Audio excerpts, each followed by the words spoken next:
అంటే యేసుక్రీస్తుని నమ్మితేనే మంచి జరుగుతుంది, యేసుక్రీస్తుని నమ్మకపోతే మంచి జరగదు. ఇది కూడా యేసుక్రీస్తే చెప్పిండా? లేదు, యేసుప్రభు ఏమన్నారంటే నన్ను నమ్మిన తర్వాత లోకం మిమ్మల్ని ద్వేషించవచ్చు, మీకు శ్రమలు కష్టాలు కూడా రావచ్చు అని అన్నాడు. యేసుప్రభుని నమ్మితే ప్రాస్పరిటీయే కలుగుతుందని ఎప్పుడు బైబిల్ చెప్పలేదు. శ్రమలు కూడా కలుగుతాయి, శ్రమల గుండానే ప్రయాణం చేయాలి. నా టీచింగ్ మొత్తంలో మీరు చూడండి, టీచింగ్ మొత్తంలో నేను ఎప్పుడు కూడా ఫిజికల్ గా స్ట్రాంగ్ గా ఉండండి, శ్రమలను ఎదిరించండి.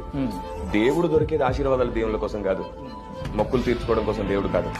అసలు ఆ థాటే రాంగ్.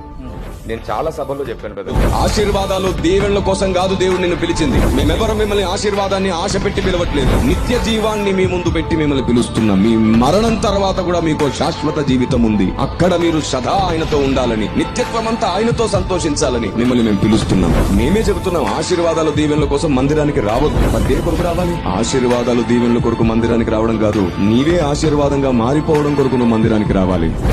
ఆశీర్వాదంగా మనం మారాలి. మనం ఆశీర్వాదాలు అంటే పరిగెత్తుకూడదు.